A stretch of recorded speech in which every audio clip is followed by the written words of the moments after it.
Amigos, ¿cómo están? Bienvenidos a Voz Ciudadana. Los saluda Elsa Iturriaga.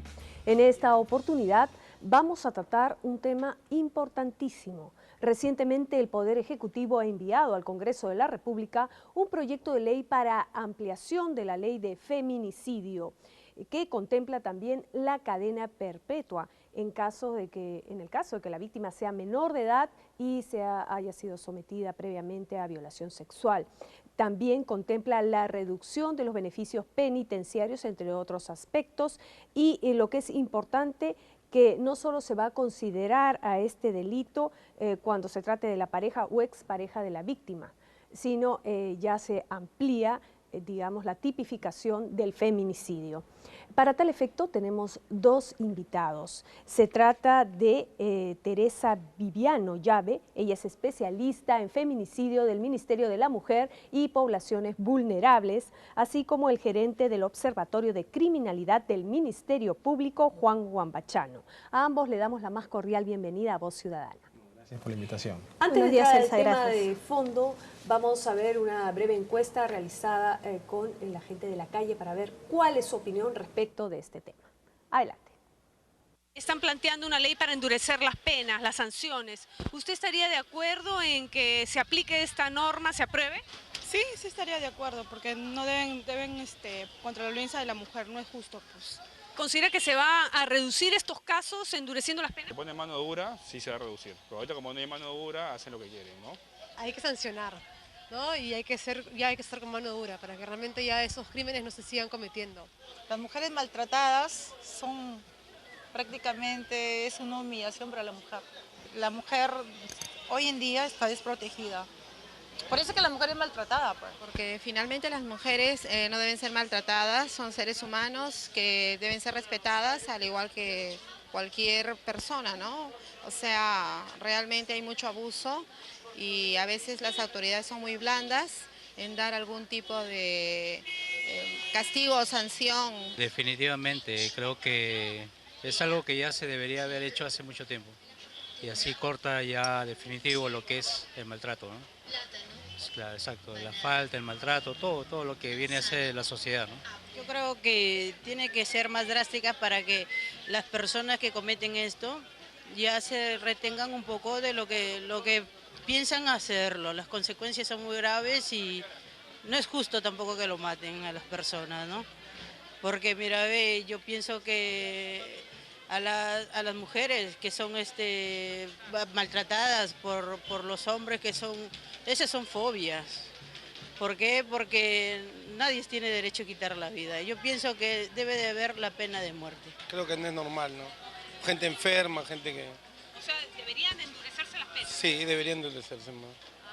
Cadena perpetua para esa gente. ¿Y considera que se van a reducir los casos de feminicidio si es que se aplica esta ley más dura? Sí, de hacerse esa ley, pues por supuesto, pues cualquier hombre ya tendría miedo hasta de tocar a una mujer. Se debe aplicar la ley en forma drástica para todos aquellos que atentan contra el bienestar de una mujer, no más que todo, ¿no? Porque es contra el atentado contra la mujer, ¿no? De todas maneras se tiene que endurecer porque no podemos permitir que cada día veamos que el hombre comete muchos atropellos ante la mujer, ¿no? O ante no solamente ante la mujer, sino ante cualquier persona, ¿no? ¿Considera que van a reducirse los casos de feminicidios si se pone mano dura? Por supuesto que sí. Lo que pasa es que las leyes son muy flexibles, es por eso que suceden todas estas cosas.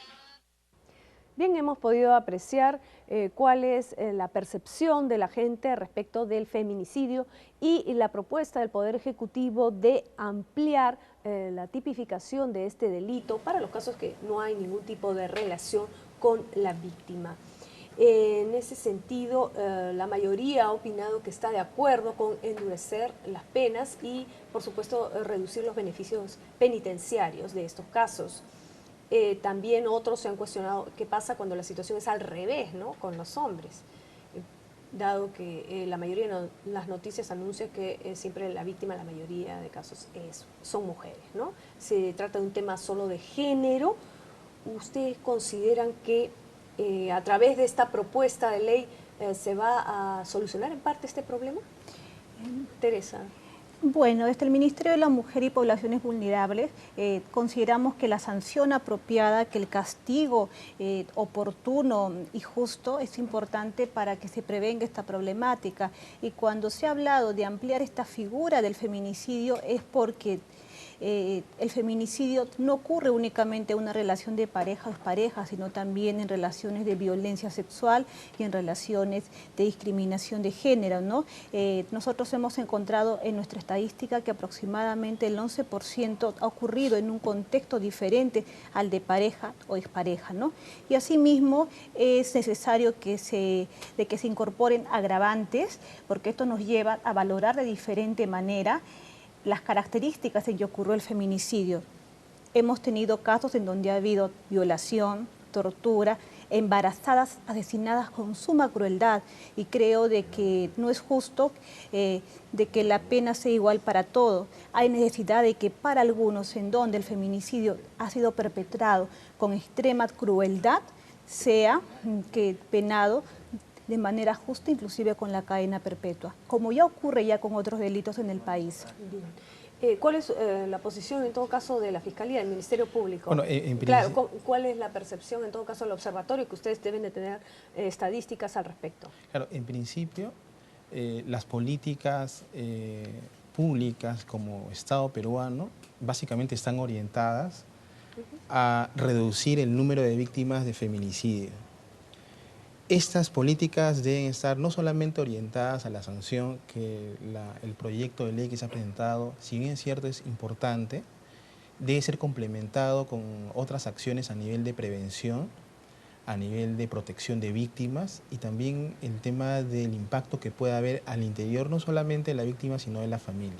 Pero ustedes han analizado en parte, a través de los casos que ustedes han analizado, de repente, cuáles son las causas, ¿no?, que se producen para que cada vez vaya más en aumento, que nuestro país sea considerado en la región de repente uno de los que tiene mayor índice de casos de feminicidio.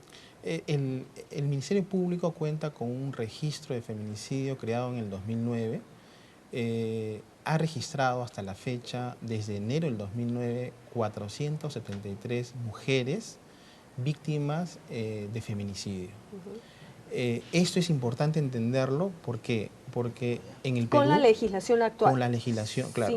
Ya desde la incorporación del Código Penal, con la inclusión del tema de feminicidio en el Código Penal, ya los fiscales vienen tipificando estos hechos con la figura del feminicidio. Algo muy importante que mencionabas en relación a las encuestas.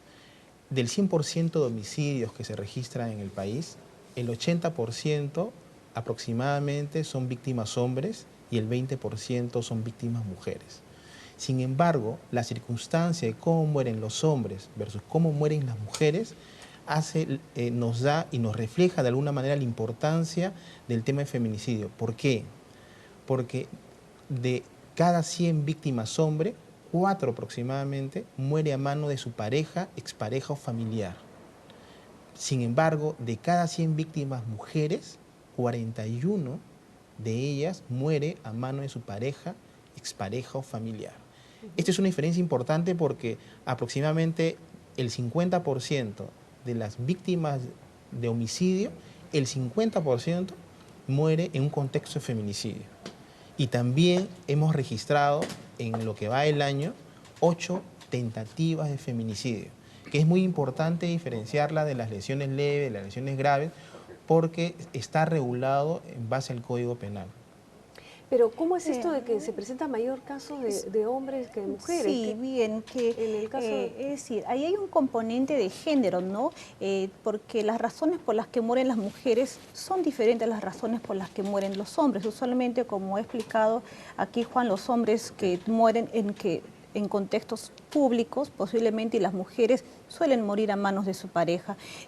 Has hecho una pregunta importante, Elsa, en relación a las causas, que en el análisis de caso por caso que hacemos en el Ministerio de la Mujer y Poblaciones Vulnerables, en el contacto con los familiares, con los deudos, encontramos que aproximadamente en el 50% se evidencia una conducta violenta de la persona agresora, es decir, que ya venía ejerciendo violencia familiar, hablando únicamente de los que ya tenían una denuncia de violencia familiar, puesto hay que entender de que muchas mujeres no ponen la denuncia o posiblemente... O sea, que, esto así es una cadena que se viene arrastrando, ¿no? Una Como cadena de decir, violencia. Es una conducta aprendida de repente también, ¿no? Así es, y también encontramos que en un 45% existe un patrón relacional basado en el control y los celos. Es decir, en conclusión, resumiendo, es la violencia asociada a la construcción de la masculinidad. Como hombres nos permiten ser violentos, como hombres nos permiten ser machistas, como hombres nos permiten controlar, actuar por celos y matar por un asunto de honor. Así es. Buena parte de las mujeres que han muerto, que la motivación ha sido un tema de celos y por lo general un tema de celos que no ha sido ni siquiera comprobado ni verificado. ¿Cuáles son las modalidades más frecuentes utilizadas para la comisión de este tipo de delitos? A ver, en relación a esto, encontramos que cerca del 35% de los presuntos móviles por qué son asesinadas es el tema de celos, lo que decía Teresa, ¿no? Pero además hemos encontrado de que la víctima se resistía a continuar o a regresar con la pareja. También, producto de eso, eran asesinadas o en algunos casos había un contexto de violación previa antes del feminicidio, teniendo en cuenta que del total de feminicidios, en el 71% ha sido la pareja o expareja. Estamos hablando del esposo, del exesposo, enamorado. Hay una relación y 5 de cada 10 tienen o tenían entre 18 y 34 años. Hay un 17% que eran menores de 18 años y 5 mujeres jóvenes. Mujeres jóvenes, claro, ¿no? Y 5 de cada 100 hemos encontrado que durante el feminicidio estaban en etapa de gestación. Generalmente las asesinan, las estrangulan o las acuchillan o en todo caso la matan a golpes o utilizando un arma de fuego y en el 60% de estos casos se da en el lugar considerado el más seguro, el hogar. El hogar. Y en presencia muchas veces de familiares o de los hijos. En presencia a veces de los hijos, de hermanos. ¿Cuáles son las regiones donde mayor índice de feminicidio se ha registrado? Por ejemplo, nosotros lo que hemos registrado acá a nivel nacional, una cosa es lo que nosotros hemos encontrado, Madre de Dios, Junín, Ayacucho, zonas... Había un estudio que señalaba que Lima y Cusco era donde se había registrado el mayor índice de denuncias en todo de caso, violencia hacia ¿no? la mujer. Si Sí, tenemos, al menos en el 2012 está Lima, Junín, Ancash, Ayacucho, Ica, y en el acumulado del 2009 al 2012 está también Lima, Junín, Arequipa, Ayacucho y Ancash, ¿no? Esos son ¿no? los principales, ¿no? Pero observamos que en las 24 regiones han ocurrido feminicidios. En todo el país. Así es, en todo el país. No hay ninguno que quede libre de esta problemática. Yo quisiera agregar a lo que ha mencionado aquí Juan, de que las modalidades son diversas: acuchillamientos, golpes, disparos, asfixia, atropellamiento, quemadura, decapitación, lapidación, aplastamiento. Es decir, es diverso.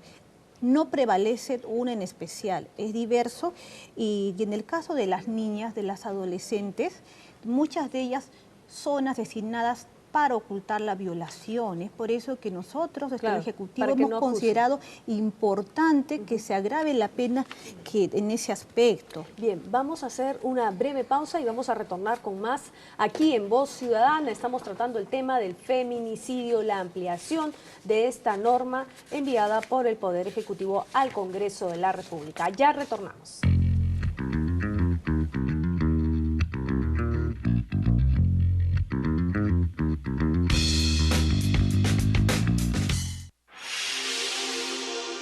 Estamos viendo Congreso de la República Televisión, un canal para todos.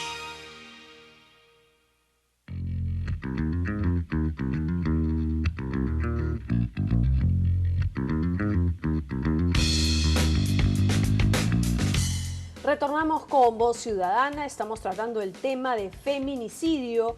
El Poder Ejecutivo envió al Congreso de la República un proyecto de ley para ampliar las penas de este delito, la tipificación incluso contempla la cadena perpetua para los casos cuando se trate de una menor de edad y que previamente haya, sido violentada ultrajada sexualmente.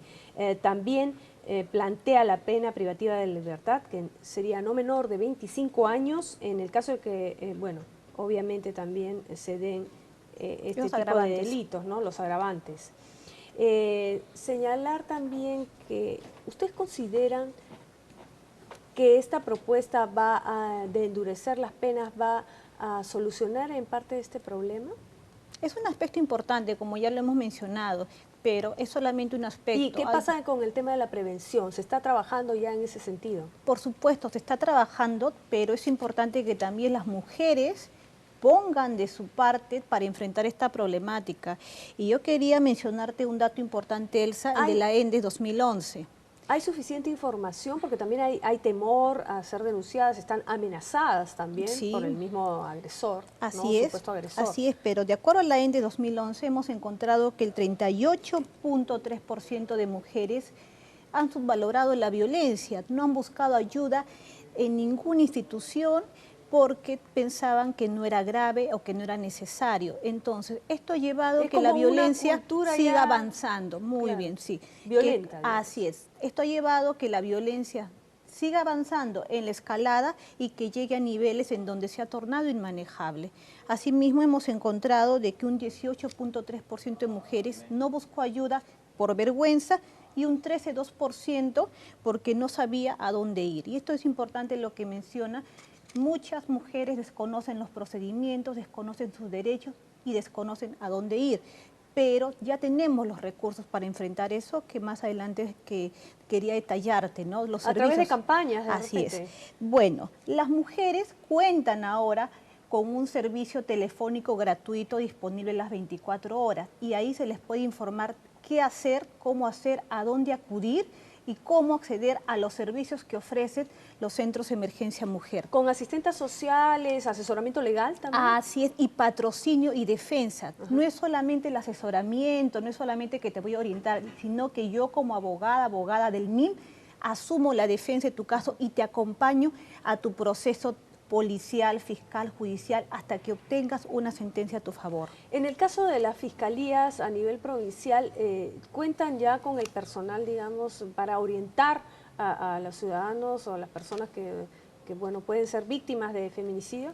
Claro. Digamos, darle un trato especial, exacto, como corresponde. Dentro de la línea de toda una cadena de violencia, el último eslabón es la muerte de la mujer en contexto de feminicidio, donde este proyecto de ley de alguna manera va a atacar esa parte para no generar el tema de impunidad.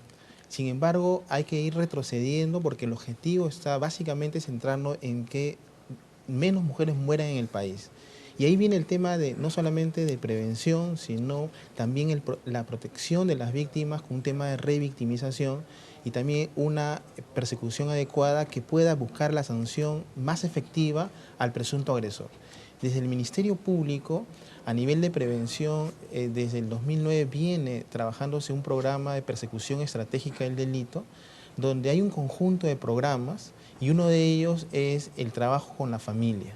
Se han ido trabajando, hay un programa que se denomina Padres Construyendo Hijos de Éxito, donde se van focalizando en zonas del país donde los fiscales de familia, los fiscales de prevención y en algunos casos también con el apoyo de los fiscales penales, vienen desarrollando una serie de acciones de sensibilización, de información a familias que están pasando por situaciones de violencia. Pero es una manera de romper este círculo vicioso. Es una manera, y además a nivel nacional tenemos fiscales de familia, que desde la contribución del Ministerio Público viene la atención de todos los casos de violencia familiar que ingresa al sistema de justicia. El Ministerio Público dirige la investigación en coordinación con la policía. En el 2011 se registraron 140.000 denuncias de violencia familiar a nivel nacional. Pero sería bueno también un trabajo coordinado, ¿no? Así con asistencia social, psicólogos. Correcto. Porque es un tema muy sensible en todo caso, ¿no? Para las víctimas o posibles víctimas. El tema es la cobertura, porque muchas veces se prioriza y se dice, priorizamos estas regiones y estas familias. Y eso creo de que no es suficiente. Nosotros como Ministerio de la Mujer y Poblaciones Vulnerables nos proponemos llegar a todos los rincones del país. Es por eso que nuestros centros de emergencia mujer están a nivel nacional. Hemos llegado al 60% de las provincias y nos proponemos llegar al 100% de las provincias, ¿no? Y asimismo hacemos acciones preventivas promocionales, no en determinados lugares, en todos los rincones del país, y llegamos anualmente a 800.000 personas con mensajes de la no violencia. Sin embargo, vemos que esto es todavía insuficiente. Hay un trabajo que tiene que hacer la empresa privada, que tiene que hacer los medios de comunicación, la familia y las mujeres, a las las cuales autoridades. y las autoridades. Y las mujeres a las cuales no nos cansamos de decir, están las leyes, están los recursos, busquen ayuda oportunamente, y estamos aquí, el Centro de Emergencia Mujer, la Fiscalía, la Policía. Coordinar un trabajo articulado con los municipios, porque la gente, por ejemplo, de provincia tiene la autoridad que tiene más cerca es su alcalde, local, ¿no? así es. Entonces, ¿a quién acude? Bueno, acudes a la comisaría, y también el trato en las comisarías, digamos, Ahora, tiene que ser todo, el adecuado, ¿no? Todas las denuncias, casi todas las denuncias llegan, digamos, a la comisaría del sector.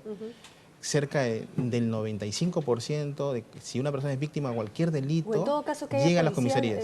La policía femenina, ¿no? Así es. Recepción de estos casos, porque si no, también como que la vergüenza es un factor que cuenta, como decía. Claro, ahora, el tema está en que la representante del Ministerio de la Mujer. Importante, a nivel nacional, en todo el país, tenemos los fiscales de familia. Hay fiscales mixtos que frente a un hecho de violencia familiar abordan, y hay una relación y un trabajo en conjunto con la policía, pero también con el Instituto de Medicina Legal, porque a partir de esto el fiscal puede solicitar las medidas de protección de acuerdo a la situación. El fiscal puede disponer el retiro temporal del agresor del hogar. Entonces, hay medidas de protección que podrían de alguna manera a ese nivel ir brindando niveles de protección a la víctima, de tal manera de que no sea víctima de otro hecho de violencia, porque muchas veces... Pero el problema es que no se ejecutan a veces. ¿Qué pasó no hay esa con, fuerza? Antes existía esa posibilidad de pedir garantías. Así es. ¿No? Para tu vida, y si algo le pasaba a esta persona, el primer sospechoso era el denunciado, ¿no? Así es. Sí existe todavía. Existe Pero todavía. ¿funciona realmente esto? Porque ya el tema de las garantías... El tema debe funcionar como un sistema. Es un saludo a la bandera. Claro, debe funcionar un sistema. Va de la mano también con el tema de la capacidad del Estado de poder tener, imagínate, frente a estos casos y por el número de en la denuncias, prefectura se hacía pedido de garantía. Pero ahora se puede dar ya medidas no de protección. Viene funcionando, pero también hay un tema de medida de protección. El tema está en la efectividad de esa medida de protección que se ejecute y el seguimiento que se le pueda dar a esas medidas de protección que vaya garantizando que estas mujeres que han llegado a hacer una denuncia reciban, o sea, pueda ver la efectividad de esa medida de protección solicitada para su caso. Es decir, ¿qué en hacer violencia entonces extrema, es decir, en violencia extrema tendríamos que poner a la mujer un guardaespaldas, un policía y rondando su casa. ¿Por qué? Porque la violencia ha avanzado a tal nivel que al agresor no le importa que le digan, oye, no te puedes acercar, que no le interesa una garantía, no le interesa una medida de protección. Es cierto, hay antecedentes, mata a la mujer, finalmente él va a ir a la cárcel, pero y esa mujer ya murió. Entonces, lo que nos falta es generar mecanismos de protección efectivos, como los que te mencioné, pero sería aún mejor que las mujeres denuncien oportunamente antes que esto llegue a estos niveles en donde se hace inmanejable y donde inclusive no se pueden ejecutar adecuadamente las medidas de protección como te ha manifestado. ¿Cómo hacer para incrementar, digamos, la búsqueda de apoyo y también la formalización de estas denuncias? Claro, en principio acá es un tema de trabajo local, es un trabajo articulado entre las instituciones, estamos hablando gobierno local, gobierno regional, claro. Estamos hablando de un trabajo articulado. Porque es un problema de familia. Es un problema de familia, es un problema básicamente de estructura que hay que ir atacando antes que se registren hechos de violencia. Estamos hablando en el ámbito educativo, en el ámbito de la familia, de ir desarrollando mecanismos en que las familias construyan nuevas formas de relación y que estos hechos de violencia, cuando se registren, sean denunciados. O sea, es lamentable y es de alguna manera que el 60% de las víctimas de violencia no denuncian por diversas razones. Muchas de ellas están siendo amenazadas, a veces denuncian y luego cuando denuncian las golpean por haberlo denunciado.